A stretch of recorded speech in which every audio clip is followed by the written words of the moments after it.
Bon, eh bien, quand ce ne sont pas les arrêts au stand qui foirent, c'est la fiabilité qui fait défaut chez Sauber. Joe abandonne sur problème de boîte de vitesse. On est loin de l'équipe d'usine et de l'image que l'on se fait de l'arrivée d'Audi en Formule 1, tel le rouleau compresseur que l'on a connu au Mans par le passé.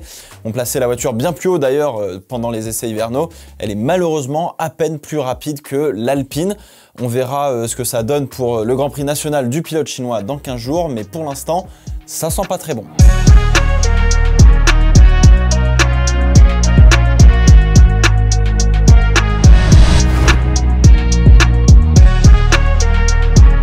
Salut tout le monde, bienvenue dans le Fast 5, 5 réactions sur le Grand Prix du Japon 2024 de Formule 1. C'est parti, un super Grand Prix en vrai.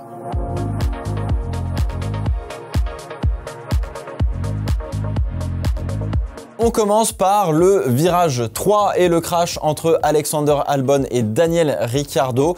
Bon, personne n'a envie de se retrouver hors course évidemment avec un contact, mais s'il y en a bien deux qui pouvaient pas vraiment se le permettre, eh ben, ce sont bien le Thaïlandais et l'Australien. Alors mauvais départ des deux Racing Bulls, Ricciardo se fait déborder à droite, à gauche, un peu partout en arrivant au virage 1. Ricciardo corrige beaucoup au volant sa voiture qui glisse avec des pneus qui sont probablement pas dans la bonne fenêtre de température. Notamment en sortie de virage 2 où là ça chasse un peu de l'arrière. Alors Albon est en soft comme la majorité des pilotes qui sont sur la deuxième partie de la grille. Ça tape une méga réaccélération à l'intérieur en sortie de virage 2 et se retrouve à peu près à mi-hauteur de la voiture de Ricciardo.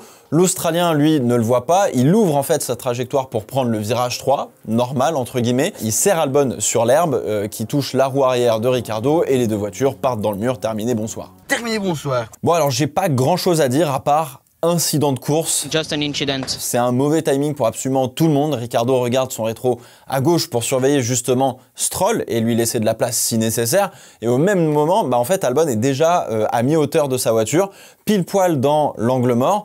Albon freine pour tenter de se sortir de cette situation un peu foireuse, mais bon, le mal est fait. Ça me rappelle un petit peu le même genre de situation avec Ocon et Gasly l'année dernière en Australie où on tente un truc et en fait on se rend compte que ça va pas le faire. Alors choc relativement brutal puisque le dégagement est pas immense à cet endroit, plus de peur que de mal, les deux pilotes sont indemnes, mais les voitures beaucoup moins. Le châssis de la Williams est touché et doit repartir à l'usine pour être réparé avant le Grand Prix de Chine. À l'heure où je tourne, on ne connaît pas encore l'étendue des dégâts sur la Williams, mais ça commence à faire beaucoup. On est désormais pas loin des 2 millions de dollars de dégâts chez Williams entre Albon et Logan Sargent, sachant qu'il faut aussi prendre en compte tous les frais de logistique, etc.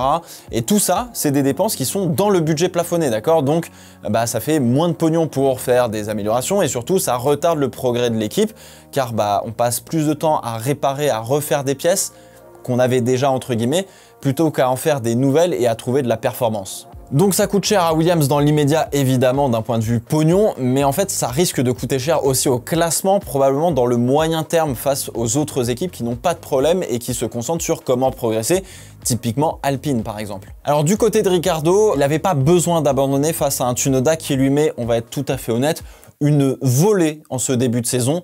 L'écart en moyenne en termes de perf pure sur un tour, il est similaire à ce que Tsunoda mettait à Nyck de Vries en début de saison 2023, ok? Donc il y a un 4-0 en qualif, il y a un 3-1 en course, 7 points contre 0. Est-ce qu'on peut aussi rappeler que accessoirement Ricciardo est vainqueur de Grand Prix et a maintenant 10 ans d'expérience en Formule 1? Voilà, alors faire jeu égal avec Tsunoda, c'est à peine le minimum requis pour lui. C'est lui qui devrait mettre en fait 3-4 dixièmes à Tsunoda constamment pour que on se dise la situation est à peu près normale entre guillemets. Je suis désolé mais on a trop trouvé d'excuses à Ricciardo depuis bien trop longtemps. Il aura un nouveau châssis pour la Chine et donc ça mettra fin à n'importe quel doute sur est-ce que c'est le châssis finalement qui fait que Ricciardo est pas à l'aise. Alors soit effectivement son châssis avait un problème et auquel cas ça peut influencer la performance, on a déjà vu ça par le passé, ok, mais s'il performe pas avec le nouveau châssis là, mais c'est ciao. On a Lawson qui attend et derrière il y a Iwasa ou encore Isaac Hadjar et bien d'autres pour ne citer que.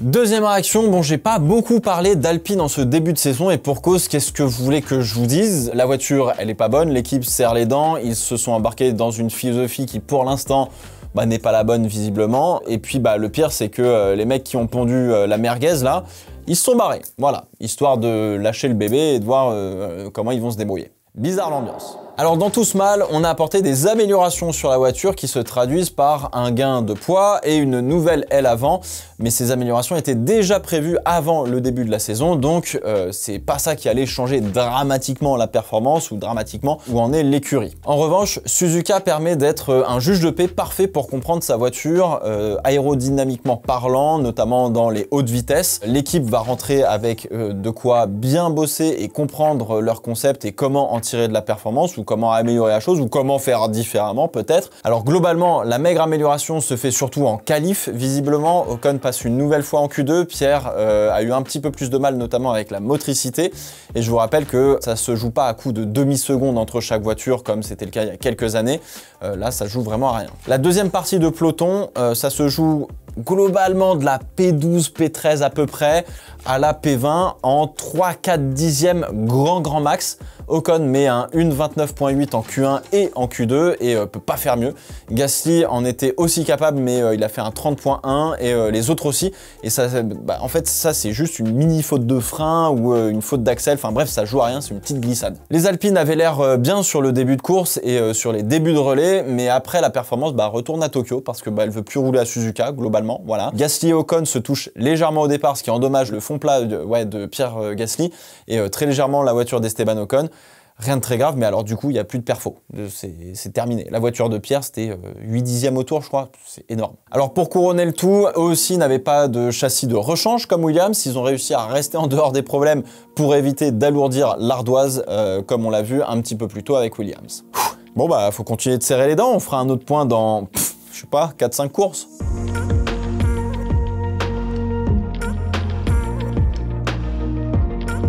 J'ai l'impression de parler de Tsunoda à chaque Fast 5 cette année, ça doit très probablement commencer à vous saouler un petit peu, mais bon, faut dire qu'il est vraiment en forme et c'est incontestablement le meilleur pilote du reste de la grille, des autres. C'est lui la tête de gondole du milieu de peloton. On va parler une fois de plus de dépassement, encore une fois, avec Tsunoda. Alors, on n'a pas eu que des dépassements au T1 avec des RS un peu soporifiques pour le coup. On a eu un Sainz qui a fait 2 fois l'inter au Mercedes à Spoon, et vu le freinage léger que ça représente, c'est magnifique, même s'il y a une diff de perf, ok, mais c'est magnifique. Pareil, Perez qui prend sans trop de complications l'avantage sur les Mercedes au 130 R par exemple. Voilà, pareil, c'était pas très compliqué en soi, mais évidemment, celui que l'on va retenir un petit peu plus et qui demande une construction et un petit peu de bravoure, c'est l'extérieur de Tsunoda au virage 6, 2 fois. Alors d'abord avec Pierre Gasly, il faut un jeu de croisé-décroisé dans les virages 3, 4, 5 pour placer idéalement sa voiture parfaitement à l'extérieur dans le virage 6, et cela passe surtout par faire en sorte que votre adversaire défende légèrement sa position à l'entrée du virage 3 pour que lui se décale sur toute sa trajectoire dans les S. Si tu foires ton entrée dans le virage 3, tu foires tout le reste, quoi qu'il arrive. Bon alors sur Gasly, c'est un petit peu plus simple, le français est à la ramasse avec les hards et il a un trou dans le fond plat, donc la différence de performance elle est énorme. Voilà, donc il y a une plus grande facilité pour Tsunoda à exécuter cette manœuvre. Il prend Gasly comme étant un petit peu son nouveau point de corde et fait confiance à l'aéro pour emmener un peu plus de vitesse par l'extérieur dans un virage qui est légèrement en dévers, qui est sur une bosse. Donc ça fait qu'on a beaucoup moins de grip que ce que l'on croit avoir. Sauf que Tsunoda refait le même coup cette fois-ci à Nico Hülkenberg avec une voiture plus proche en termes de performance que la sienne au tour 34 et c'est absolument magnifique. Et ce dépassement, c'est pas juste pour une P17 quelconque, mais vraiment pour la P10 qui rapporte le seul point disponible ce dimanche. C'est un dépassement qui est en fait pour la victoire pour ces pilotes. Donc c'est juste incroyable. Alors du coup, bravo à Tsunoda qui a encore une fois maîtrisé parfaitement son week-end de A à Z et a même été servi au stand de manière exquise avec ce quintuple arrêt simultané de voitures duquel il est ressorti devant. C'était absolument incroyable. Je sais pas comment 5 bagnoles se sont retrouvées en même temps au stand.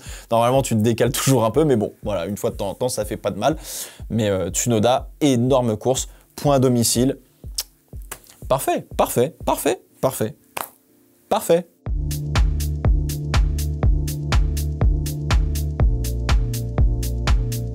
Bon, on va parler un peu stratégie et pneus parce que de ce côté-là aussi, on a eu pas mal de complexité. Et ça s'agirait de comprendre. Alors, bon, Verstappen allait s'envoler, on avait Peu de doute là-dessus, ok. Pérez était une bonne cible, mais pour une fois, il était devant et pas dans le paquet à se démener pour remonter. Il avait besoin que de répondre, entre guillemets, aux attaques stratégiques qui étaient derrière lui, sans trop plus pour espérer garder sa P2. Alors, celui qui était en position de faiblesse, c'était Lando Norris. La McLaren, c'est une très bonne voiture pour Suzuka. Elle est forte sur les virages à grande vitesse, donc c'est parfait pour tout le premier secteur, mais ça manque de performance sur les virages à faible vitesse, donc l'épingle et la chicane notamment. Les softs ont gommé la faiblesse de la McLaren en qualif, d'où la P3 avec tout de même un Lando Norris des grands jours, mais voilà, les softs ont quand même pas mal aidé la McLaren en qualif. Ensuite, on a donc la Ferrari qui aujourd'hui est très forte sur les longs relais. On y voit de la grosse performance, on y voit une certaine tendresse sur l'utilisation des gommes, donc ça va vite et surtout ça va loin. C'est l'inverse de 2023.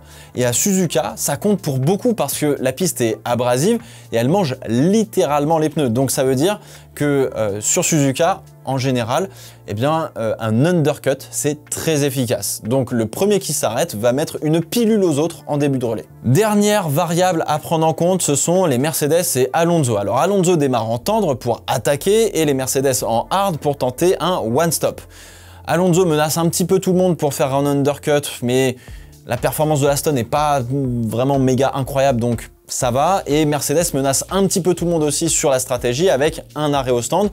Le jeu, globalement, c'est de savoir si tu as suffisamment confiance en la performance de ta voiture et de ton pilote pour pas craquer face à ces attaques qui viennent un petit peu des outsiders, parce que c'est le cas de Mercedes et Aston. Bref, vous voyez le casse-tête, à 7h du mat, faut un peu plus que des croissants, hein, on est d'accord. Norris est le premier à s'arrêter car il couvre un éventuel undercut de Sainz qui est juste derrière lui, puisqu'il est à sa merci. Ok, pas de souci, même si le tour 12, ça fait très tôt, pour faire 2 arrêts, Norris va le payer en fin de relais, voire en fin de course. Et Sainz et Pérez vont allonger. Piastri en fait de même un tour plus tard dans son paquet comprenant Alonso et Leclerc, puis Alonso s'arrête et c'est ça finalement qui va obliger Pérez et Sainz à s'arrêter pour éviter de se faire sauter par ces pilotes en particulier, en plus de Norris. Ils ressortent du coup derrière Norris, mais aussi derrière les Mercedes qui ont une stratégie différente. Et maintenant pour Norris, en fait, faut tenir le plus longtemps possible. Sauf que les hards sont pas si performants qu'on ne le pensait, ça marche bien en début de relais, mais finalement ça fonctionne vite moins bien, alors que les médiums sont assez stables en termes de dégradation. Et il faut aussi dire que à ce même moment, il me semble que les nuages commencent à couvrir un peu la piste, donc ça refroidit, et ça aide un petit peu forcément Leclerc, ça aide un petit peu aussi la McLaren quoi qu'il arrive, mais Leclerc lui il est sur un one-stop, medium hard, qu'on n'avait pas vu venir. Ça fait donc 3 voitures qui partent sur un seul arrêt au stand. Leclerc est celui qui est a priori le plus dangereux car il tient depuis le début de course avec des médiums. Donc Russell doit être potentiellement pas trop mal non plus. Ça craque du coup chez McLaren. On sait que c'est perdu face à Sainz pour la fin de course. Sainz est meilleur quoi qu'il arrive. Leclerc est juste devant, donc c'est peut-être presque perdu aussi. Et Russell est derrière, donc faut couvrir le peu qui nous reste entre guillemets à la grande surprise de Norris. Box, il ressort derrière Leclerc qui est désormais sur la même stratégie et il bouffe Russell qui est assez facilement prenable. Sauf que en fait ils ont douté de leur propre capacité à faire tenir les 2 stops. Ils auraient pu allonger et tout miser sur le dernier arrêt pour tenter de revenir sur Leclerc qui allait être assez difficile à passer quoi qu'il arrive parce qu'il a une bonne voiture et il peut se permettre de faire un seul arrêt au stand alors que Russell allait être bien plus simple à passer quoi qu'il arrive. Chez McLaren, en fait, on s'est trompé d'adversaire. Le résultat n'aurait pas été bien différent, mais la stratégie n'était pas la bonne. La preuve en est, Russell n'a pas pu tenir le 1 stop et Charles a été limite sur la fin de course. Donc Norris aurait pu pas faire beaucoup mieux avec la voiture qu'il avait, mais la stratégie et l'équipe auraient pu faire mieux. C'est dommage. C'est dommage.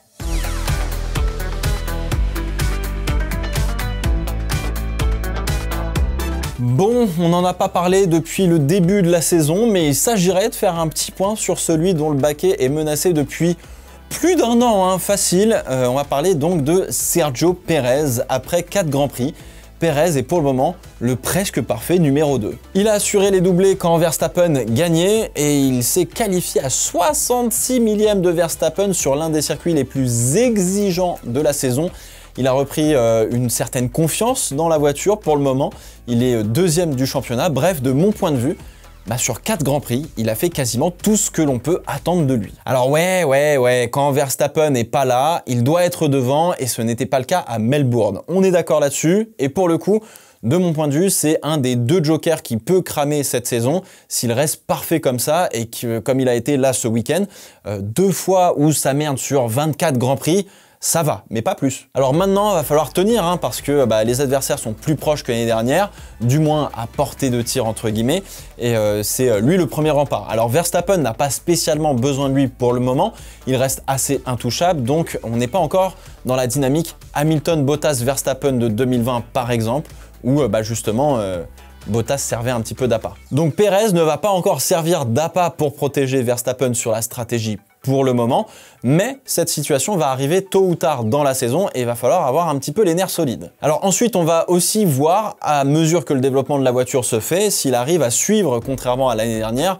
où ça avait bien commencé, puis ça s'était complètement effondré en deuxième tiers, moitié de saison si vous préférez, parce que la direction de développement a fait que Perez n'arrivait plus à piloter instinctivement la voiture. En l'état, pourquoi se séparer de Perez fin 2024 si rien ne bouge? Je ne vois aucun intérêt de se séparer de lui. Il remplit tout ce qu'on lui demande sans poser de problème à Verstappen. Pourquoi prendre un autre pilote s'il est meilleur et devient proche de Verstappen? On va aller sur des problèmes, on n'en a pas besoin. Et pour l'instant, il n'y a pas vraiment meilleur que Sergio Perez pour le job qu'on a chez Red Bull en tant que numéro 2. Au vu de ce début de saison, Tsunoda mériterait mais largement le baquet de Perez. On est tout à fait d'accord là-dessus, il n'y a pas de souci. Mais on s'expose à de l'inconnu et en 2026, Honda va chez Aston Martin, donc Tsunoda n'est plus obligé d'être dans le giron Red Bull. Ricciardo sera dans son ranch à boire des cocktails, parce que voilà. Lawson sera chez RB avec au choix Tsunoda ou Hadjar par exemple, voilà, c'est une des possibilités. En revanche, si Verstappen venait à partir pour une quelconque raison, il y a alors beaucoup mieux que Sergio Perez pour avoir un numéro 1, que ce soit Sainz, Alonso ou d'autres. Mais ça, on va en reparler dans une prochaine vidéo sur les transferts qui sera aux petits oignons. S'il n'y a pas de mec qui annonce un transfert juste avant qu'on sorte la vidéo. First time. Voilà, c'est la fin de ce Fast 5. J'espère qu'il vous a plu. N'hésitez pas à me donner vos réactions dans les commentaires. On se retrouve jeudi du coup pour une nouvelle vidéo. D'ici là, portez-vous bien. Ciao, ciao!